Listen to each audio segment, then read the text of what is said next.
Weekly Shonen Jump by 1986 had only been growing bigger and bigger. Each subsequent year added huge manga after huge manga to its roster. We first got Fist of the North Star, then Dragon Ball, City Hunter, and now, at the very beginning of the year, we would get yet another piece of Jump's golden age. So let's not wait any longer and dive straight into Shonen Jump in the year 1986.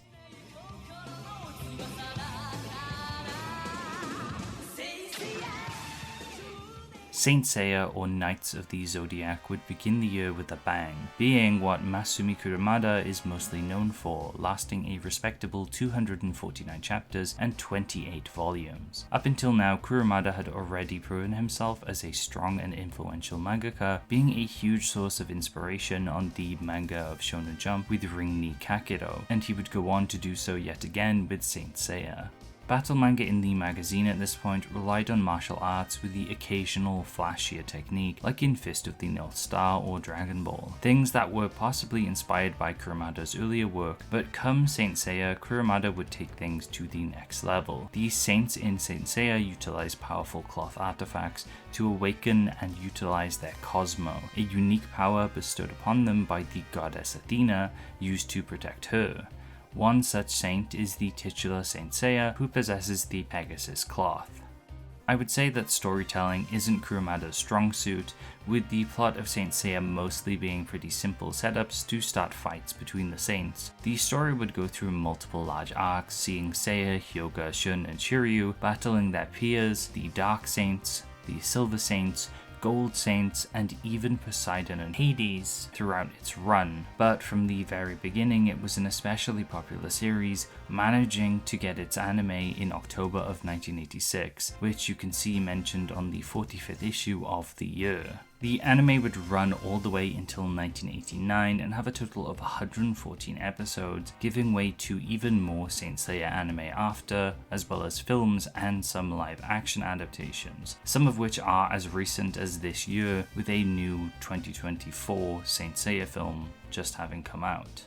The series has never stopped being popular, with it having multiple prequel and spin-off manga, and even an ongoing sequel in Saint Seiya Next Dimension in Shonen Champion, in which Masumi Kurumada has been working on since 2006. We would be here all day though if I had to list every single manga, anime, film, game, or even musical related to the series. Its franchise is just as big as the rest of Jump's giants, if not bigger.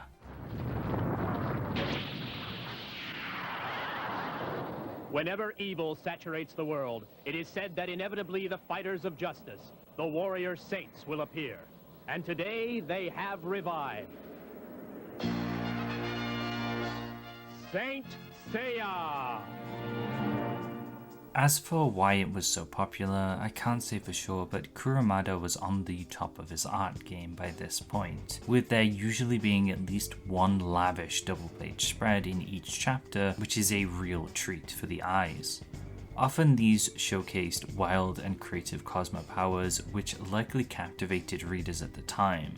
Its central cast of pretty boys also likely drew in young children who wanted to be just like Saint Seiya and friends, as well as more female readership, with Saint Seiya, similarly to Captain Tsubasa, having quite a lot of yaoi doujinshi drawn of the series, likely in thanks to Kurumada's art style being so pretty and feminine. Another similarity Saint Seiya and Captain Tsubasa share is where they were popular, which is pretty much everywhere except the US and the UK, with Japan, South America, and large parts of Europe loving the series. It didn't help it was slow to reach the US and apparently had a very bad initial English adaptation though. Okay, buddy. Where's Iki and where's the cloth? Tell me or I'll have to whoop you. Do you think they want? They want to beat you, of course. The Black Knights are going to kick your butts. Don't think so, buddy. And Iki will wear the gold cloth and rule the world. Yeah, well, okay, whatever. Saint Seiya wouldn't just be popular with readers, as other mangaka have pointed to Saint Seiya as being a large inspiration for them, including Tite Kubo of Bleach. I also mentioned before in some other videos that Kurumada's Ring ni Kakero influenced Mobile Fighter G Gundam, but so did Saint Seiya, with Seiya's gold form being a direct inspiration for Domones. The Gundam inspirations also stretch to Gundam Wing, with the cast being especially inspired by Saint Seiya, and after seeing both I can really see why. If you look around though, I'm sure Saint Seiya has influenced and will continue to influence manga and anime to this day. Just like its Golden Age contemporaries, it's another series that is especially important for the magazine and manga in general.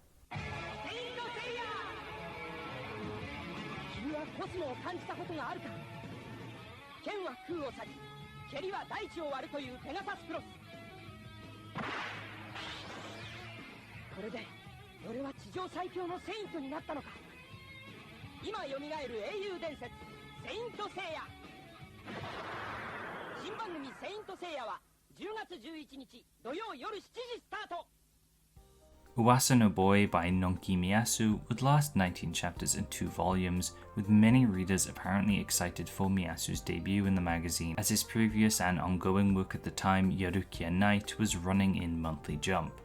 The manga follows a beautiful boy named Amano Shun, who is good at everything he does, thus making him desirable by many people in clubs for his looks and abilities. This causes havoc around the school, and a delinquent called Kaori falls in love with him, leading to a lot of gag and ecchi elements, like a boxing match where Kaori fights on Shun's behalf. Things usually get pretty erotic. There's a lot of bare breasts and sexy scenes from what I could find, with Yarukia Night apparently going even further, and perhaps due to high expectations, Uwasa no Boy just couldn't cut it in Jump's heavily competitive Golden Age. A little bit of a shame, since the art by Miyasu is really nice, and the concept of a pretty boy being the target of affection from a delinquent is a refreshing change of pace from the usual romance and ecchi manga Jump had serialized so far. Hiroshi Motomiya has been a historic author for Shonen Jump by this point, being there from the very beginning in 1968 with my ever-beloved Otoko Ippiki Gaki Daisho, but 1986 marks the debut of his final series in the magazine, Sekiryuuou, Red Dragon King. It would last 50 chapters in the magazine, then moving to Super Jump in 1987 to conclude with a total of 9 volumes, and it would even get a game in 1989 on the SNES. Sekiryuuou is a historical work akin to Motomiya's previous Devouring Heaven and Earth. This time though, it was much more grounded and less supernatural, with it following Jiang Yu, a real historical or legendary Chinese figure.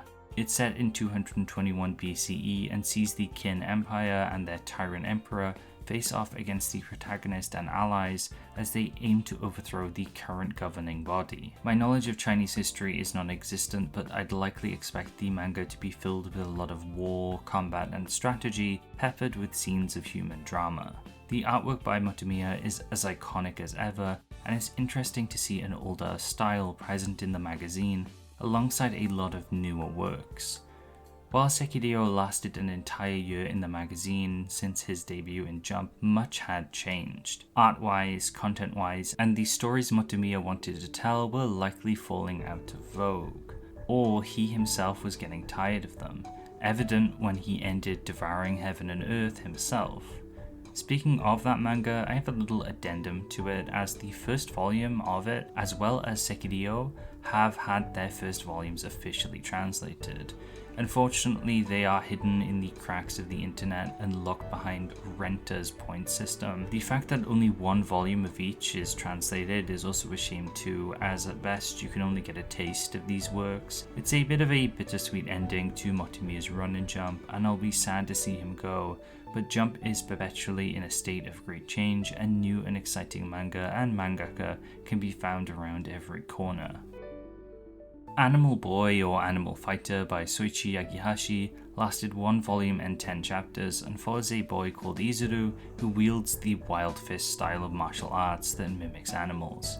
The manga seems to be a more childish battle style manga where Izuru trains alongside other martial artists with animal inspired fighting styles. This also applies to the art too, which seems very child friendly. Likely it attempted to emulate some of the success Dragon Ball had with the recent first Tenkaichi Budokai arc, but with only a 10 chapter run it looks like that wasn't enough.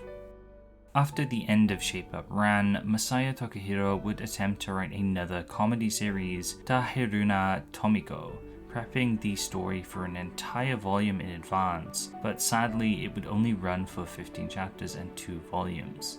This is a gag manga following Tomiko, the daughter of a doctor, and Kuya, the son of a temple priest. Much like Masaya's other manga, it has a balance of dirty jokes and more down-to-earth touching moments, with a lot of jokes revolving around the medical field initially, which Masaya apparently did a lot of research on before starting the series. It seems people didn't find it as funny or relatable as Shape Up ran, with some critiquing its use of medical jokes, saying it didn't integrate them well enough, or they just didn't suit the school setting the manga was also juggling. It would attempt to add more characters later on, but by then it would be too late, leading to the manga getting cancelled. Replacing Animal Boy and also only lasting 9 chapters and 1 volume would be Makoto Ishiki's Hanattare Boogie.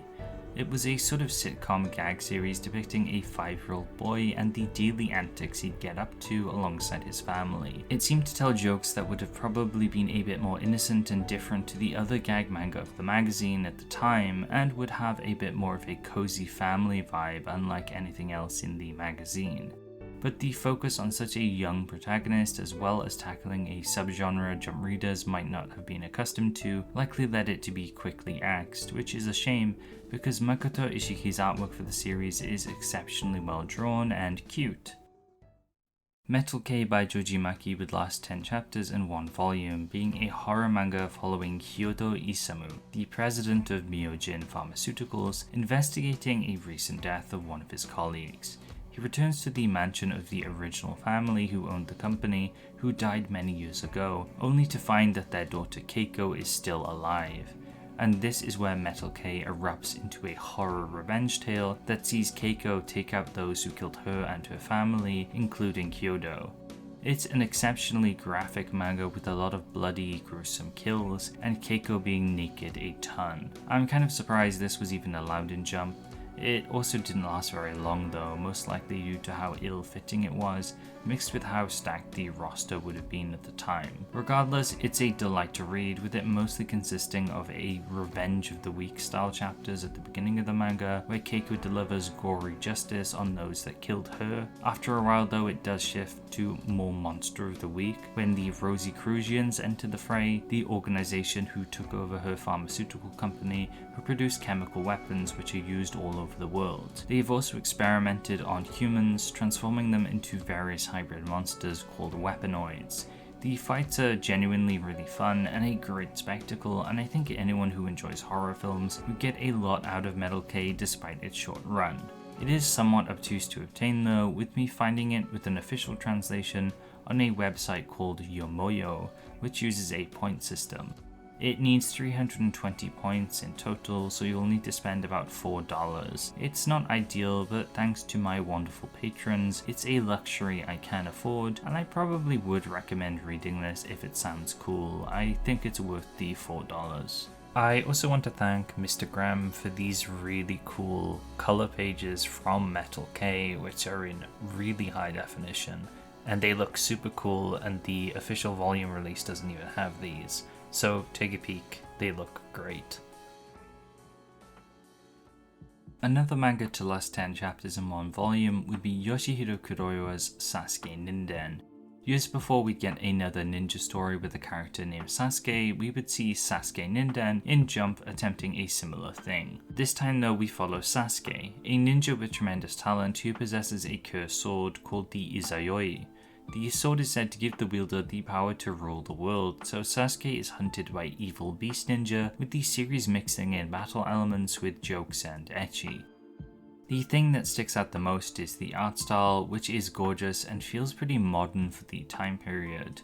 All the character designs are cool too, with it having an extended cast of allies and villains for Sasuke to bounce off of. Despite its excellent art, there was some criticisms about its fights being too basic and it not focusing too heavily in one direction. And at a time where Jump was as stacked as it had ever been, there was sadly just no room for this one. Sora no Canvas by Shinji Imaizumi lasted 59 chapters and 7 volumes and was a gymnastics manga.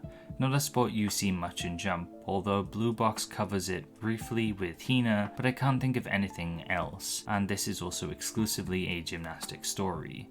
It follows Taichi Kitano, a young teen who has a natural talent for gymnastics and wants to attend tournaments to go head-to-head against a boy he admired in his youth, who introduced him to the sport. As well as this, in his youth he saved that boy, resulting in Taichi gaining a serious neurological injury that permeates the series. The idea that Taichi could die due to his injury is an ever-looming threat apparently, giving the manga a much more emotional and tragic slant. Further complicating things is the boy Taichi met in his youth isn't a boy at all. Her name is Akagi Haruna, who attends a gymnastics club run by her father, who is the coach and becomes involved with Taichi's life as he attends more competitions and does gymnastics training. Several characters, including Akagi, are aware of Taichi's condition, and it seems a lot of them lie to Taichi to give him the motivation to live. In Akagi's case, she doesn't tell Taichi who she really is in fear that if he knows, he might give up on gymnastics, succumbing to paralysis and eventually dying without having achieved anything. Other characters lie and say they are the boy from Taichi's past, acting as a rival figure to him as well. It's a work that's often described as something that would make readers cry every week, and I think that's really interesting since Jump rarely deals with dramas, never mind tragedies like this. The manga really struck a chord though, and seems to be a cult classic among Jump's fans in Japan. It's a shame this one's untranslated as it sounds really emotionally gripping. Hustle Kenpou Tsuyoshi by Tsutomu Hiramatsu lasted 10 chapters and 2 volumes and followed a boy called Tsuyoshi who aims to get stronger through beating others with martial arts, so he joins a local dojo. There he meets the siblings Minako, the motherly older sister, and Midori, a tsundere type who is the same age as Tsuyoshi, who also does rhythmic gymnastics. For the most part, the battle elements were said to have been not very interesting, and a large focus is put on the two girls in conversation, especially Minako, the older sister, who some liken to a proto-Misato figure from Evangelion. I can kind of see it based on some pages I've seen. Even with cute girls, Hustle Kenpou Tsuyoshi wasn't strong enough to withstand the golden age though, and it was promptly cancelled.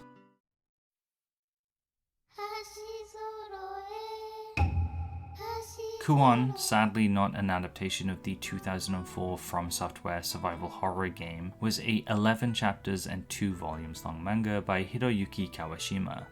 Kuon follows Kuon Makoto, a boy who is childhood friends with his next door neighbor, Kase Makoto, two Makotos. But when their single parents end up marrying each other, Kase Makoto becomes Kuon Makoto, giving both with the exact same name, and a romantic comedy with an absurd setup begins. It doesn't stop there though, as with a vacant house next door because of the two Makoto's parents marrying, a new family moves in, also with the surname Kuon, which introduces Kuon Yuya to the story, a rival in love for Makoto.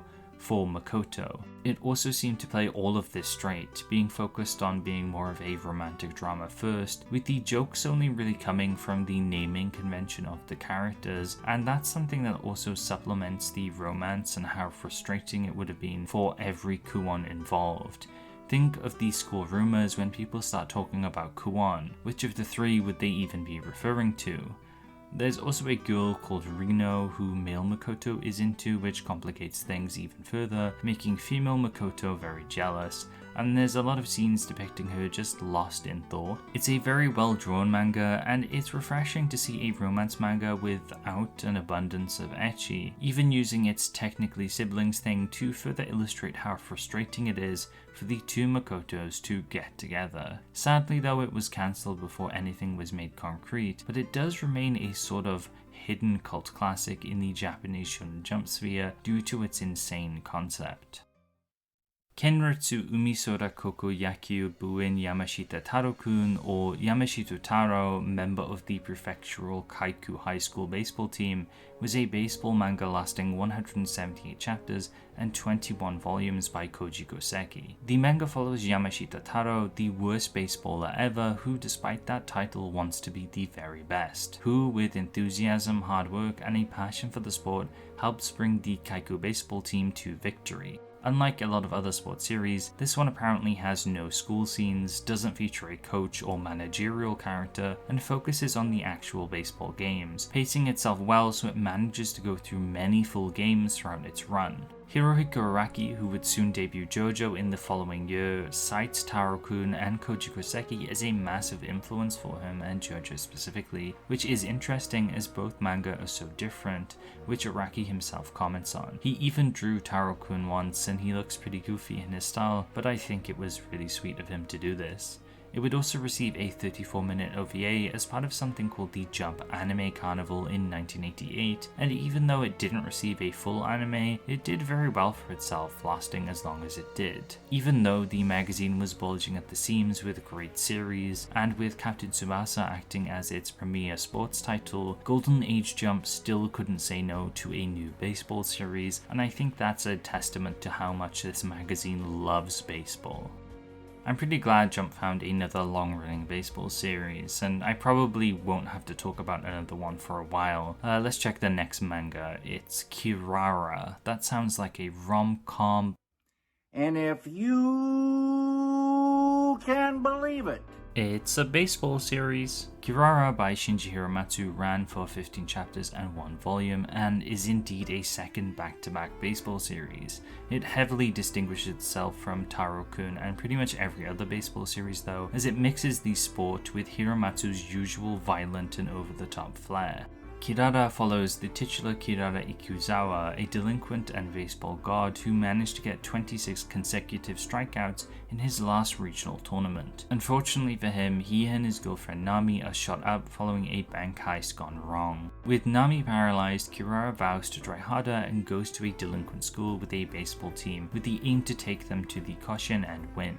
The first rival team Kirara goes up against is even worse though, with some comparisons with the team being made to A. Bishamon's Yakuza Baseballers, which is a series I covered in the 1983 video. Perhaps it's a reference as they're fairly close. The baseball seems to be played a bit fast and loose, with some players throwing things like poison needles while playing, and outside of the games the delinquents would seemingly fight. One page even shows a concealed katana inside a fake bat. It seems readers weren't too smitten with Hiramatsu's attempt at baseball though, and when compared to Taro-kun, it's pretty much the opposite. There's less focus on the game itself, the main character is a bit more complicated and seems more like an anti-hero figure, and their art styles couldn't be any more different. I think it's fitting that this would be Shinji Hiramatsu's final work in Jump 2. He's a great artist, and from what I've seen, his manga are fun, but they don't feel very Jump-like to me. At least post Riki Typhoon. He'd also see a bit more success in more mature magazines after, which makes sense for the level of violence he liked to portray in his works. I do find it a bit of a shame though, as Kirara definitely sounds like an engaging manga, and I'd definitely be down to see more crazy baseball antics. And following Kirara, we have Akaten Kyoushi Nashimoto Kotetsu, a teacher manga that ran for 30 chapters and 4 volumes by Keiichi Kasugai. Kotetsu Nashimoto one day fills in as a substitute teacher for Koharu Biori Junior High School, but his methods are a bit peculiar, with him being called many names like the Emperor of Forecasters or the Ever Winner. This is due to his supernatural level gambling luck, which he uses to teach students in his own way, slightly akin to your Rookies or Great Teacher Onizuka, but with more of a focus on gambling. At school, he would help students with a variety of educational and personal problems, boosting the grade average of the class by setting up an elaborate net of codes involving human bodily functions like coughing and sneezing. Things like this were common early on in the series, but halfway through it shifted to being a teacher tournament manga where Kotetsu had to go head to head with other wacky teachers in various games to prove he's the greatest teacher of them all. It seems to have lost its way a bit halfway through, or perhaps Kasugai wanted to shift the focus of his manga to see if he could last longer in this very competitive period that Jump was in. It would work to an extent though, with the manga being much longer than its cancelled contemporaries. Something about this gambling teacher manga managed to captivate the hearts of readers for a little while, which is quite commendable when Jump was deep in its golden age, spouting the virtues of friendship, effort, and victory. Instead, we got a manga full of gambling. With another year coming to its close, let's have a look at Jump's roster at the beginning and end of 1986 to see how things have changed and to gauge how strong the magazine was at the time. To begin the year, we still have the magazine's biggest hits of the time, with Dragon Ball frontlining alongside Fist of the North Star and City Hunter. Captain Tsubasa is still going on strong as the resident sports series of the magazine. Kinnikuman is also 300 chapters deep and is one of the magazine's oldest battle series, along with Kochikame, the oldest series in the magazine and its primary gag series. Shape Up Ran, High School Kumegumi, and the newer Sude ni Tonshinkan also act as three other big gag series that were very successful at the time too. We're not done with hits though, as the magazine still has Ginga as well as Sakigake Otokujuku, two big battle series, and Kumegumi Orange Road, the main romance series of the magazine. We're then left with a few new manga from the end of last year: Love and Fire, Road Runner, and Chokido and Vanda, all by veteran authors, but none would last long into the year. What would though was Saint Seiya, debuting in issue 1-2 of the year, starting off very strongly, with it eventually becoming one of the core manga of the magazine during its golden age. So with only 3 duds, again all by veteran authors, how does the magazine even improve? Well, first of all, we lose those 3 duds from 1985. Shape Up Ran also ends, and Messiah's new series sadly doesn't make it to the end of the year. Kumeguro Orange Road is still in the magazine, but takes an extended hiatus at the end of the year, leaving space for a few months. Kenritsu, Umisora, Koko, Yakyu, Buin, Yamashita, Taro-kun would be a big addition to the magazine and a second major sports series. Motomiya's Sekiryuuou, Sora no Canvas, and Akaten, Kyoushi, Nashimoto, Kotetsu would all be smaller successes, filling out some of the magazine for a while, leaving us with Kirara and Kuon, which was on its final chapter at the end of this year. So all in all, we only have 2 duds at the end of 1986, with Kuon being replaced with the one and only JoJo's Bizarre Adventure at the very beginning of 1987. There is just no space in the magazine. It's almost all successful series full of variety and history. We are well and truly in Jump's golden age now, and while we'll see some series come and go, we have a few good years of this to look forward to in future episodes. And before the video ends, I have to talk about Dragon Ball, but before we talk about Dragon Ball, I might as well talk about a one-shot Toriyama did at the end of 1986, which had a cover to itself, Mr.Ho. Mr.Ho debuted in issue 49 of 1986, and should you want to read it for yourself, you can, as it can be found in Akira Toriyama's Manga Theater, a really nice hardcover one-shot collection that's also on the Shonen Jump app. The story itself is pretty short, only being slightly longer than a regular manga chapter at 25 pages, but we follow the titular Mr.Ho as he wanders the country after a war between the North and South has ended. As a character, he reminds me of Yamcha in both personality and looks. He's goofy, clumsy, but also cool when it counts, saving the day when a small village is being pestered by the remnants of the Northern Army. It's a really nice short story that's simple but really comes alive due to Toriyama's art. All the little characters and detailed backgrounds make it a real treat. Definitely check it out and the whole one-shot collection if you have any interest in Toriyama or manga in general.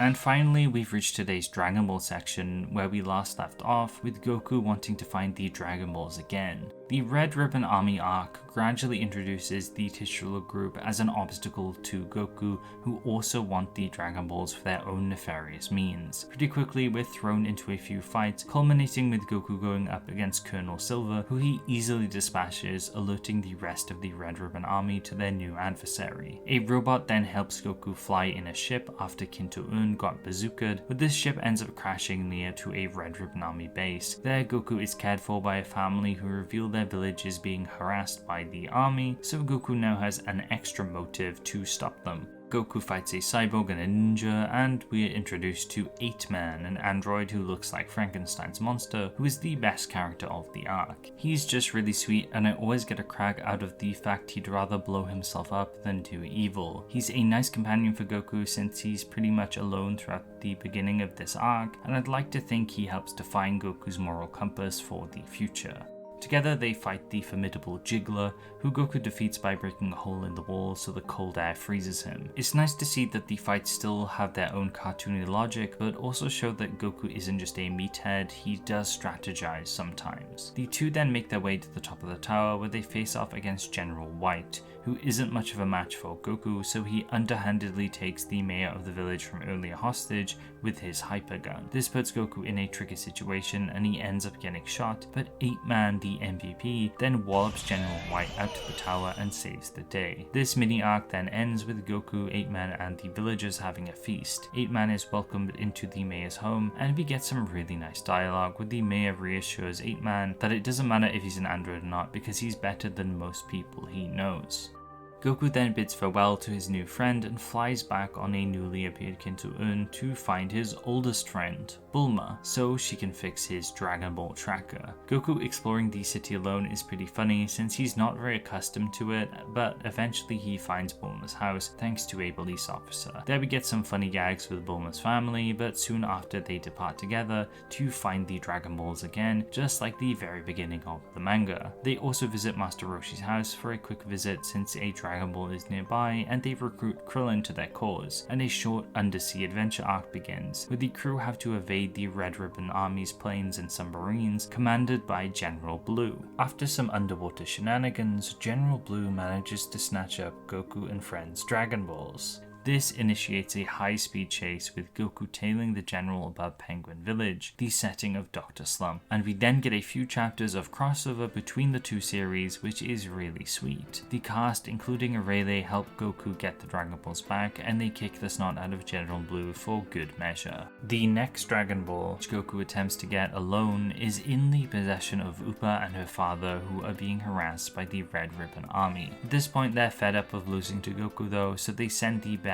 assassin ever, Tao Pai Pai, to kill him and get all the Dragon Balls. Tao Pai Pai is actually a huge threat and manages to easily beat Goku and Upa's father, seemingly killing them both, but miraculously Goku's 4-star Dragon Ball belonging to his grandpa saved his life. Because he's still alive, Upa urges him to climb this massive tower to get stronger under the tutelage of the Hermit Master, who is a cat. Here we get introduced to Senzu Beans for the first time, a Dragon Ball staple, and Goku undergoes training that Master Roshi completed in 3 years in just 3 days. Now stronger than ever, Goku flies down the tower to confront Tao Pai Pai, who's after the final Dragon Ball he missed the first time. It's a whole different fight this time though, with Goku now having the power to absorb Tao Pai Pai's dangerous Dodonpa attack. He then handily beats the assassin and goes to the root of the whole arc, the Red Ribbon Army's main base. Goku easily defeats what's left of the Red Ribbon Army and sends a missile to destroy their base for good measure. Goku isn't quite done with his quest yet though, as he still needs to obtain one more Dragon Ball. We've talked enough about Dragon Ball for today though, so join me next time as we pick back up in 1987 with the Fortune Teller Baba arc, as well as the beginning of the Piccolo saga. And with the Dragon Ball section out of the way, that has been Shonen Jump in the year 1986. It was an exciting year from beginning to end, starting with Saint Seiya and featuring a lot of surprising manga throughout. The hits will only keep on coming though as we enter the next year of the magazine, and I'm excited to talk about JoJo next time, so I hope you'll join me for when that time comes. In the meantime, you can check out the other videos in this series if you haven't already. They go all the way back to Jump's beginning in 1960 1968. But if you're hankering for videos on some more modern manga, you can also check out my X-Files series where I delve into some more recent cancelled manga from the magazine. If you enjoyed the video, please consider subscribing, but if you really love what I do, consider becoming a patron, where you can get thanked at the end of all of my videos and received a little doodle, like Kinocha, Cody, Kaizoku Gairu, Sora 0, Harley the Apothecary, and Mayu. Thank you all so much for being patrons. And as always, thank you for watching, remember to be kind, and take care.